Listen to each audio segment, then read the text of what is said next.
नमस्कार। आज हम एक ऐसे विषय पर बात करने वाले हैं जिसके बारे में हम शायद ही कभी सोचते हैं। जी। हम पानी का इस्तेमाल करते हैं, उसे गंदा करते हैं और फिर वो सिंक या टॉयलेट से बहकर हमारी नजरों से ओझल हो जाता है।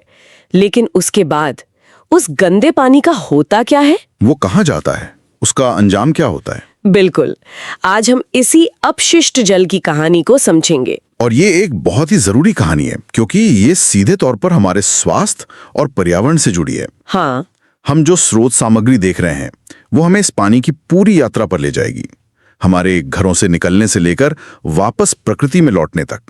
ये एक जटिल लेकिन बहुत ही आकर्षक प्रक्रिया है। बिल्कुल। तो चलिए हमारे अध्ययन सामग्री के पहले पृष्ठ से शुरू करते हैं। मैं पहले लिखे हुए पाठ को पढ़ती हूँ। अध्याय 13, अपशिष्ट जल की कहानी, वेस्ट वाटर स्टोरी, जल हमारी जीवन रेखा, वाटर आ लाइफलाइन।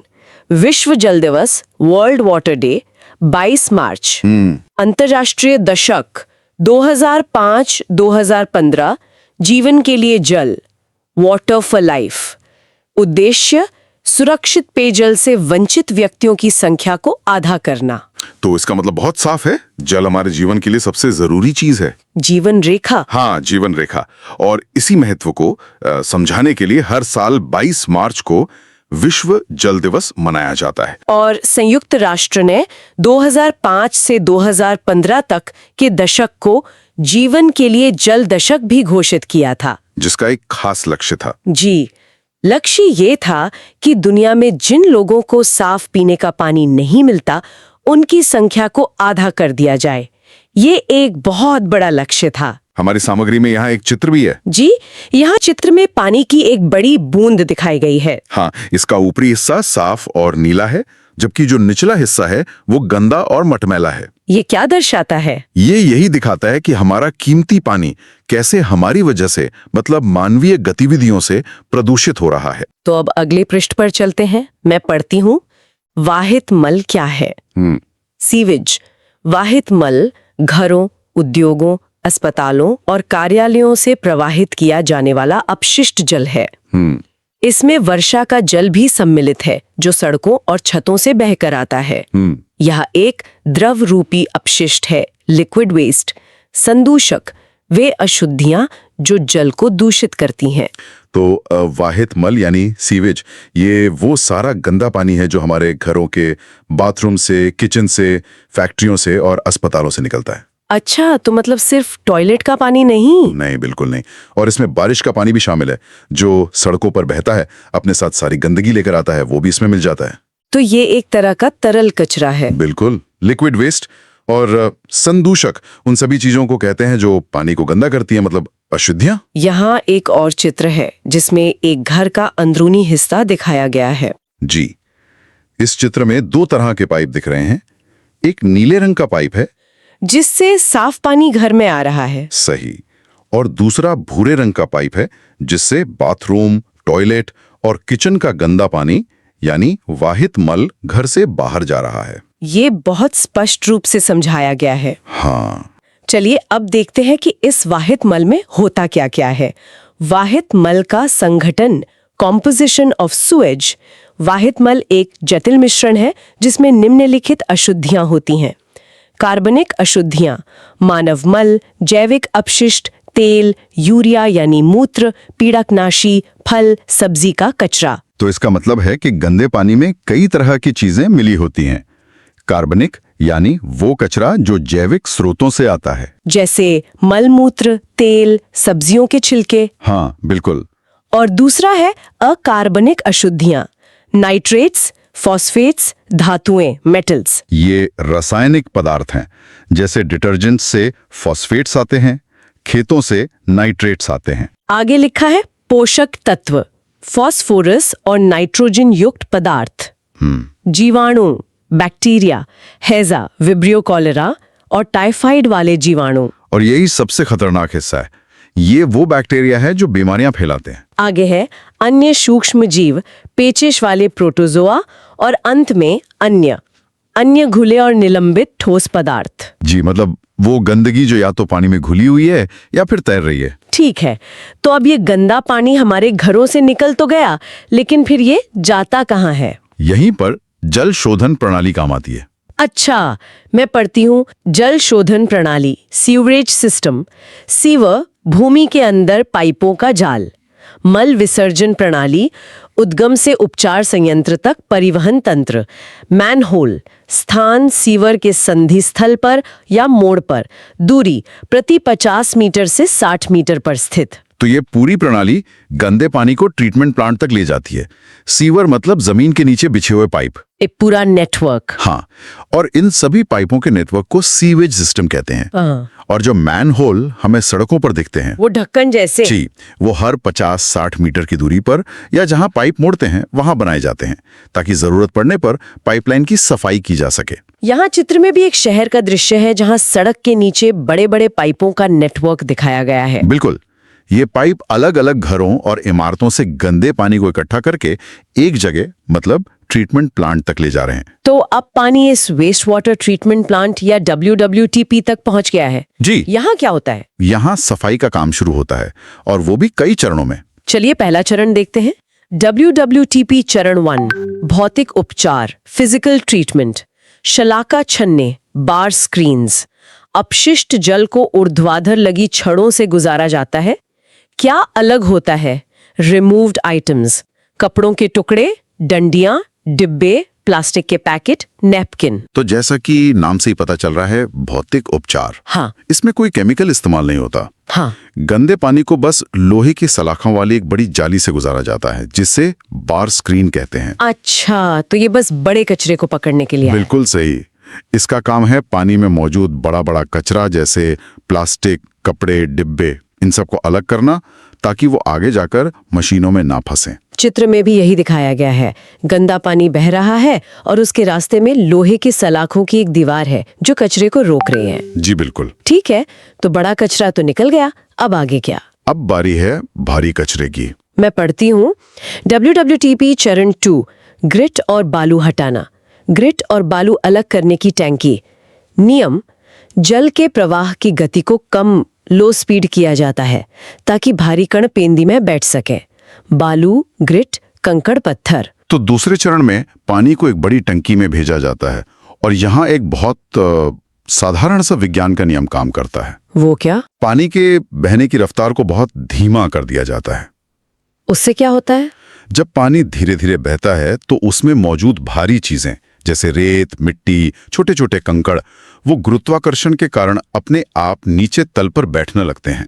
अच्छा, बस पानी की रफ्तार कम करके। हाँ, और साफ पानी ऊपर से आगे बह जाता है।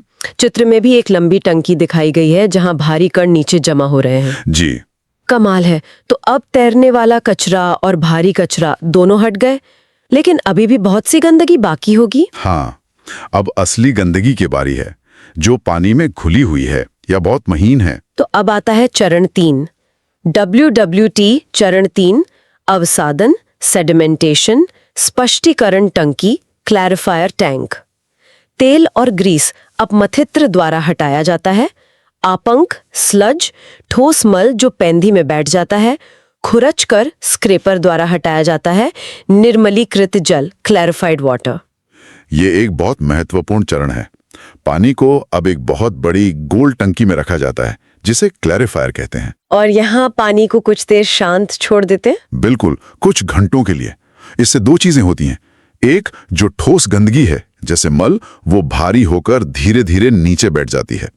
इसे कहते हैं आपंक या स्लज। और दूसरी चीज? दूसरी, जो तेल और ग्रीस जैसी हल्की चीजें हैं, वो पानी के ऊपर तैरने लगती हैं। अच्छा, तो हमारे पास ऊपर तेल की परत है और नीचे स्लज का ढेर।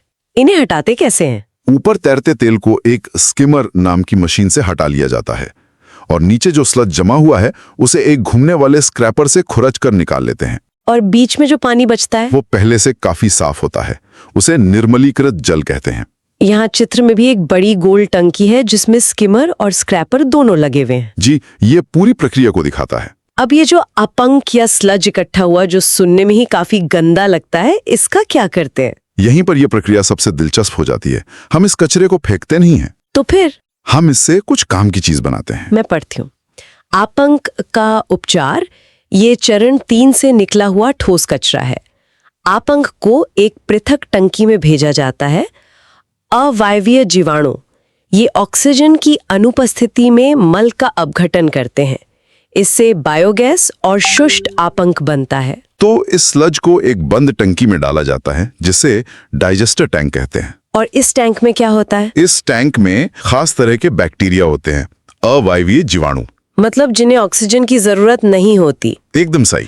ये बैक्टीरिया इस कचरे को सड़ाते हैं या कह सकते हैं कि खाते हैं, और इस प्रक्रिया में दो बहुत काम की चीजें बनती हैं। क्या? एक है बायोगैस, जिसका इस्तेमाल ईंधन या बिजली बनाने में हो सकता है। जी, और दूसरा है सूखी खाद, जिसे खेतों में इस्तेमाल किया जा सकता है। वाह, मतलब सबसे गंदे कचरे से ऊर्जा और खाद दोनों। बिल्कुल, यही इस तकनीक की खूबसूरती है। उस स्लज का तो सही इस्तेमाल हो गया। अब उस निर्मलीकृत जल पर वापस आते हैं। वो अब कहाँ जाता है? दिखने में वो पानी साफ हो गया है, लेकिन अभी भी उसमें घुली हुई गंदगी बाकी है। तो अब अगला चरण है जैविक उपचार। हाँ, WWTP चरण 4 जैविक उपचार, बायोलॉजिकल ट्रीटमेंट, वातित्र, एरेटर। इसमें 4 बिंदु हैं। 1, निर्मलीकृत जल में पंप द्वारा वायु एयर गुजारी जाती है। 2, वायवीय जीवाणु, एरोबिक बैक्टीरिया, ये ऑक्सीजन की उपस्थिति में बढ़ते हैं। 3, जीवाणु मानव अपशिष्ट, भोजन, साबुन का उपभोग करते हैं। 4, सूक्ष्म जीव नीचे बैठ जाते हैं, = सक्रियत आपंक, एक्टिवेटेड स्लज। इसे आसान भाषा में समझते हैं। अब पानी को एक और टैंक में डाला जाता है और उसमें पंप से हवा भरी जाती है। हवा क्यों? क्योंकि इस हवा में होती है ऑक्सीजन, और इस ऑक्सीजन की वजह से पानी में अच्छे बैक्टीरिया पनपते हैं। इन्हें कहते हैं वायवीय जीवाणु। ये वो बैक्टीरिया हैं जिन्हें ऑक्सीजन चाहिए। हाँ, और ये बैक्टीरिया पानी में घुली हुई बाकी सारी गंदगी को, जैसे साबुन, भोजन के कण, इन सब को खाकर साफ कर देते हैं। और फिर इन बैक्टीरिया का क्या होता है? कुछ घंटों बाद ये बैक्टीरिया भी भारी होकर नीचे बैठ जाते हैं। इसे एक्टिवेटेड स्लज कहते हैं। और ऊपर जो पानी बचता है वो अब बहुत ज्यादा साफ होता है। चित्र में एक वातन टंकी दिखाई गई है जिसमें पानी में बुलबुले उठ रहे हैं। जी, ये बुलबुले पंप से डाली जा रही हवा के हैं। तो अब पानी लगभग पूरी तरह से साफ हो चुका है। अब इसका क्या होता है? अब हम अंतिम चरण पर हैं। अंतिम निपटान और रोगाणुनाशन, प्राकृतिक सफाई। जल को समुद्र, नदी या भूमि में विसर्जित किया जाता है। रासायनिक उपचार, केमिकल ट्रीटमेंट। वितरण से पहले पानी को रोगाणु मुक्त करना। क्लोरीन, ओजोन, जल को पीने योग्य बनाने के लिए ये रसायन जरूरी हैं। तो अब जो साफ हो चुका पानी है उसे या तो नदी या समुद्र में छोड़ दिया जाता है। लेकिन अगर उसे दोबारा इस्तेमाल करना हो, जैसे घरों में सप्लाई करना हो, तो उसे कीटाणु रहित करना पड़ता है, क्योंकि दिखने में साफ होने के बाद भी उसमें कुछ हानिकारक कीटाणु हो सकते हैं। और उसके लिए क्लोरीन या ओजोन का इस्तेमाल होता है। जी, ये रसायन बचे हुए सभी कीटाणुओं को मार देते हैं। इसके बाद ही पानी पीने के लिए सुरक्षित होता है। चित्र में भी यही है। एक पाइप से साफ पानी नदी में छोड़ा जा रहा है और दूसरे चित्र में क्लोरीन की बोतल दिखाई गई है। हाँ, ये पूरी प्रक्रिया वाकई में बहुत व्यवस्थित है। हमारी सामग्री में आगे एक बहुत ही रोचक तथ्य दिया गया है यूकेलिप्टस के पेड़ों के बारे में। हाँ, मैं पढ़ती हूँ। क्या आप जानते हैं, यूकेलिप्टस के वृक्ष वाहित मल संयंत्रों के चारों ओर यूकेलिप्टस के वृक्ष लगाने चाहिए। 1, ये वृक्ष अतिरिक्त अपशिष्ट जल को अवशोषित करते हैं। 2, ये वायुमंडल में शुद्ध जलवाष्प निर्मुक्त करते हैं। ये एक बेहतरीन उदाहरण है कि कैसे हम प्रकृति की मदद ले सकते हैं। मतलब पेड़ भी पानी साफ कर सकते हैं। हाँ, खासतौर पर यूकेलिप्टस के पेड़, जिन्हें हम सफेदा भी कहते हैं, ये पेड़ बहुत ज्यादा पानी सोखते हैं। अच्छा। तो ये जमीन से गंदे पानी को सोखकर अपनी पत्तियों के जरिए साफ पानी की भाप बनाकर हवा में छोड़ देते हैं। ये तो प्रकृति का अपना वाटर फिल्टर हो गया। बिल्कुल, चित्र में भी यही दिखाया गया है। पेड़ की जड़ें गंदा पानी सोख रही हैं और पत्तियों से साफ जलवाष्प निकल रही है। इस पूरी प्रक्रिया को समझने के बाद ये भी जानना जरूरी है कि हम अपनी तरफ से क्या सावधानी बरत सकते हैं। जी। नालियों में क्या न फेंकें। हाँ। रसायन, केमिकल्स, पेंट, विलायक, कीटनाशक, औषधियां ये जल साफ करने वाले सूक्ष्म जीवों को मार देते हैं।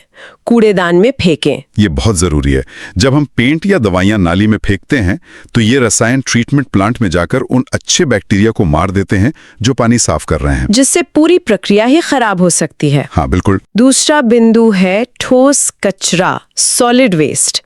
चाय की पत्ती, भोजन, खिलौने, रुई ये नालियों को ब्लॉक करते हैं और ऑक्सीजन का प्रवाह रोकते हैं। कूड़ेदान में फेंकें। ये तो हम अक्सर देखते हैं, लोग बची हुई चाय पत्ती या खाना सिंक में डाल देते हैं।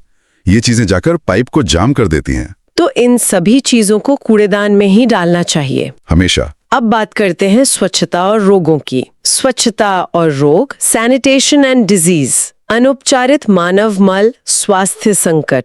प्रदूषण, पोल्यूशन, जल प्रदूषण, वाटर पोल्यूशन, मृदा प्रदूषण, सॉइल पोल्यूशन। सतही जल और भौम जल, ग्राउंड वाटर दूषित। होने वाले रोग, हैजा, cholera, typhoid, polio, meningitis, hepatitis, पेचिश, डिसेंट्री। ये बहुत गंभीर बात है। अगर मानव मल का सही तरीके से निपटान न हो तो ये एक बहुत बड़ा स्वास्थ्य संकट बन जाता है। इससे पानी और मिट्टी दोनों प्रदूषित होते हैं। और यही गंदगी हमारे पीने के पानी में भी मिल जाती है, जो जमीन के अंदर होता है।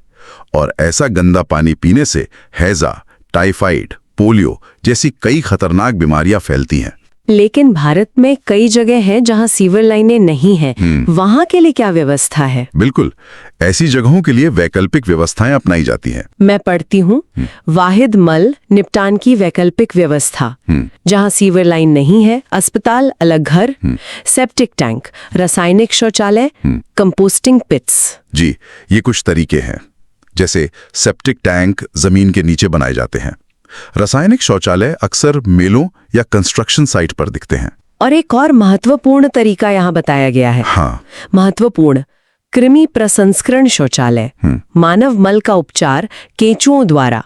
पानी का बहुत कम उपयोग, उत्पाद वर्मी केक्स, उच्च गुणवत्ता की खाद। ये एक बहुत ही अच्छा और नया तरीका है। इसमें केंचुए मानव मल को बहुत अच्छी क्वालिटी की खाद में बदल देते हैं, जिसे वर्मी केक कहते हैं। जी। और इसकी सबसे अच्छी बात यह है कि इसमें पानी का इस्तेमाल न के बराबर होता है, जो इसे बहुत टिकाऊ बनाता है। ये तो वाकई एक स्थायी समाधान लगता है। अब अंतिम प्रश्न पर आते हैं, जो सार्वजनिक स्वच्छता के बारे में है। सार्वजनिक स्थलों पर स्वच्छता। रेलवे स्टेशन, बस स्टैंड, मेले में कचरा न फैलाएं। कचरा कूड़ेदान में डालें। यदि कूड़ेदान न हो तो घर ले आएं। ये एक नागरिक के तौर पर हमारी जिम्मेदारी है। हमें सार्वजनिक जगहों को भी अपने घर की तरह साफ रखना चाहिए। यहाँ महात्मा गांधी का एक बहुत अच्छा कथन है, मानवीय और पथ प्रदर्शक कार्य प्रारंभ करने के लिए किसी को भी किसी दूसरे का मुंह नहीं देखना चाहिए। बिल्कुल सही।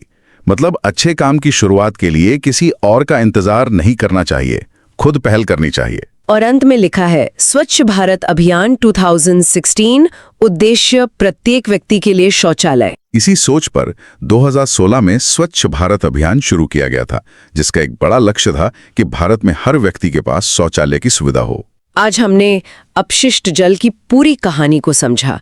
ये पानी की एक अविश्वसनीय यात्रा है, हमारे घरों से निकलकर, एक जटिल सफाई प्रक्रिया से गुजरकर और फिर वापस प्रकृति में या हमारे नलों तक लौटकर। जी, और अंत में महात्मा गांधी का विचार हमें सोचने पर मजबूर करता है। सार्वजनिक स्वच्छता केवल सरकार या नगर पालिका के ही नहीं, बल्कि हम सब की व्यक्तिगत जिम्मेदारी है। सही बात है। अगर आप रेलवे, एसएससी, बैंकिंग या किसी भी प्रतियोगी परीक्षा की तैयारी कर रहे हैं, तो आपके लिए एनसीईआरटी पढ़ना बहुत जरूरी है, क्योंकि ज्यादातर परीक्षाओं में सवाल सीधे या घुमाकर एनसीईआरटी से ही पूछे जाते हैं।